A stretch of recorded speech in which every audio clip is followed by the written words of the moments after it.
ایک اور آیت ہے سورہ بنی اسرائیل میں، یقین کریں میں جب وہ آیت پڑھتا ہوں نا، وہ تو ڈاکٹر سراج صاحب بھی پڑھتے ہوئے خوف کھا گئے تھے یقیناً۔ اس کا آپ ترجمہ آپ نے اعلیٰ حضرت کا پڑھ لینا ہے اور پھر مجھے بتانا ہے کہ میں نے کہیں پہ کوئی ڈنڈی ماری ہے تو آپ مجھے پکڑ لیں۔ سورہ بنی اسرائیل میں اللہ تعالیٰ نے نبی اسلام کے حوالے سے ذکر کیا۔ اب یہ ظاہر ہے سمجھانے کے لیے، کافروں پر غصہ ہے، لیکن ظاہر ہے کہ اللہ تعالیٰ اپنی تعلیمات میں تو بہت اسٹرکٹ ہے۔ آیت نمبر ہے 73، وَإِن كَادُوا لَيَفْتِنُونَكَ عَنِ الَّذِي أَوْحَيْنَا إِلَيْكَ، اور یہ لوگ تو تلے ہوئے ہیں اے نبی علیہ السلام کہ آپ کو ہٹا دیں اس وحی سے جو ہم نے آپ کی طرف کی ہے، یعنی کافروں کا پورا پریشر ہے کہ آپ قرآن کی اتباع کرنا چھوڑ دیں، نعوذ باللہ۔ لِتَفْتَرِيَ عَلَيْنَا غَيْرَهُ، تاکہ آپ ہماری طرف کو جھوٹی بات منسوب کر دیں۔ وہی جو سورہ یونس میں آیا تھا نا کہ قرآن کو بدلو یا کوئی اور قرآن لے کر آؤ، اسی کی ایکسپلینیشن ہے کہ یہ بھی تلے ہوئے ہیں کہ آپ اس وحی سے ہٹ جائیں اور کوئی اپنی طرف سے بات بنا کے ہماری طرف منسوب کرتے ہیں۔ وَإِذًا لَاتَّخَذُوكَ خَلِيلًا، اور اگر ایسا ہو جائے تو پھر یہ آپ کو دوست بنا لیں گے کہ ہاں جی بالکل ٹھیک ہے، اس طرح نہیں گلاں کرو نا، کوئی کمپرومائز کرو، ٹھیک ہے جی۔ ایک کیا ہوا، کچھ اپنی مانے کچھ ہماری منوائیں۔ وَلَوْلَا أَن ثَبَّتْنَاكَ، اور اے نبی اگر ہم آپ کو ثابت قدم نہ رکھتے، اللہ نے اپنی طرف منسوب کیا۔ لَقَدْ كِدتَّ تَرْكَنُ إِلَيْهِمْ شَيْئًا قَلِيلًا، تو یقیناً آپ بھی کچھ نہ کچھ کافروں کی طرف جھک ہی جاتے، یعنی گمراہ نہیں ہو جاتے، مراد یہ کہ اگر ہم آپ کو نہ تھامتے تو آپ بھی کوئی کمپرومائز ان کے ساتھ تھوڑا بہت کر لیتے۔ اِذًا لَأَذَقْنَاكَ ضِعْفَ الْحَيَاةِ وَضِعْفَ الْمَمَاتِ، اور اگر ایسا ہوتا تو ہم آپ کو دنیا کی زندگی میں بھی دگنا عذاب دیتے اور آخرت کی زندگی میں بھی دگنا عذاب دیتے۔ ثم لا تجدوا لك علينا نصيرا، اور پھر آپ ہمارے مقابلے پہ کسی کو اپنا مددگار بھی نہ پاتے۔ اے نبی اگر آپ کوئی ایسا کام کر دیتے، ظاہر ہے کہ ایسا ہوا نہیں ہے، یہ سمجھانے کے لیے، لیکن یہ آپ کو سینسٹیوٹی بتا دے گا اللہ تعالیٰ کی توحید کے معاملے میں۔ ایک تو یہ سخت آیات ہے، اور ایک اور سورۃ الحاقہ کا آخری رکوع، میں نے جب پہلی بار پڑھا تھا تو میں ہل گیا تھا کہ یار دیکھیں یہ بھی تو قرآن میں آیات تھی نا، اور ان آیات کی تلاوت وہ بارِ شریعت میں لکھا ہوا ہے کہ اس قسم کی جو آیات ہے نا ان کی صرف تلاوت کی جائے گی، ان کا ترجمہ یا تفسیر یا درس و بیان کرنا حرام ہے۔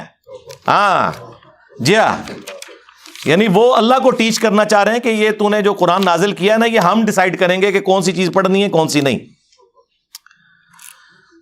اللہ اکبر۔ تنزیل من رب العالمین، سورۃ الحاقہ آیت نمبر 43۔ قرآن یعنی اللہ تعالیٰ فرما رہا ہے کہ یہ رب العالمین کی طرف سے نازل ہوا ہے۔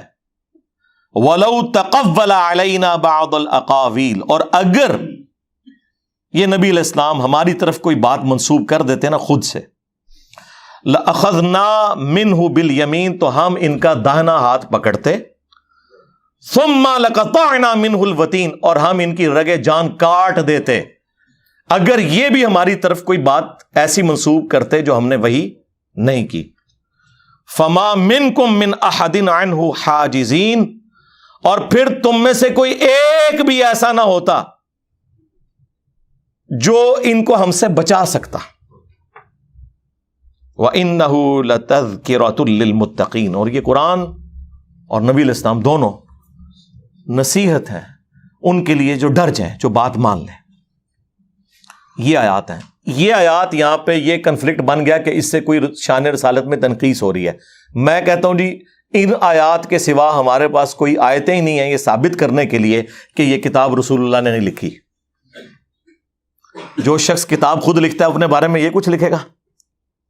میں نے وہ سلمان رشدی کے کتاب کا جب پوسٹ مارٹم کیا تھا پچھلے دنوں، اسٹینک ورسز کا، اس میں بھی میں نے یہ آیات کوٹ کی تھی کہ کوئی بھی آتھر جب بک لکھتا ہے وہ اپنے بارے میں اس طرح کی باتیں نہیں کبھی لکھتا. یہ تو آیات ہیں جو آج بیان کرنے والی ہیں، یہ بتانے کے لیے کہ یہ کلام اللہ کا نازل کردہ ہے، یہ رسول اللہ نے خود نہیں لکھا صلی اللہ علیہ وآلہ وسلم.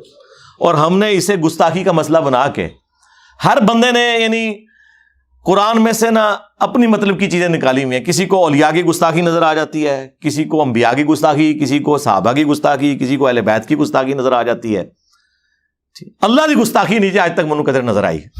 کدھر تسی پڑھے ہے یہ اللہ دا گستاخ ہے، گستاخ اولیاء ہے، گستاخ رسول ہے، گستاخ اہل بیت، گستاخ صحابہ، گستاخ اللہ. یہ ٹرم کدے سنی جے؟ ہاں اللہ دے سکے ہونا تے گل کرنا. ہاں اللہ نے انہوں نے سائڈ تے رکھے ہے. وہ کہنے ان کائنات دا نظام بابے چلا رہے ہیں، اہل بیت چلا رہے ہیں، انبیاء چلا رہے ہیں، نعوذ باللہ.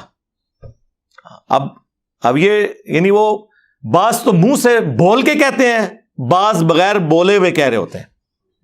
ٹھیک ہے، اور چھڑ دو وچ عبد القادر پہ گیا جے. اور جواد نقوی صاحب نے بڑی پیاری بات کی. انہوں نے کہا کہ غالی شیعہ قادیانیوں سے بدتر ہیں. انہوں نے اپنے شیعہ کے بارے میں بات کی اور کہا کہ قادیانی تو رسول اللہ کے ساتھ شرک کرتے ہیں نا، ہمارے غالی شیعہ اللہ کے ساتھ شرک کر رہے ہیں جب علی اللہ کہتے ہیں، حسین جل جلالہ. اور پھر انہوں نے اگلا ایک جملہ بولا، تسی سنی خوش ہو رہے ہونے، انہوں نے کہا کہ جڑے سنی غالی نے نا وہ ساڈے شیعہ تو بھی گئے گزرے نے، کیونکہ شیعہ تو پھر بھی اللہ والا معاملہ کرتے ہیں. یہ تو کہتے ہیں عبد القادر بھی چھپایا گیا جے، یعنی یہ عبد القادر جیلانی کو اللہ سے بھی اوپر لے جاتے ہیں. شرک سے بھی اگلی بات ہے. اور یہ گراؤنڈ ریالٹیز ہیں. اگر کوئی اس سے آنکھیں بند کرے، ہمیں تو کوئی دھوکہ نہیں دے سکتا. میرے سے بڑا کون سا بریلوی رہا ہے؟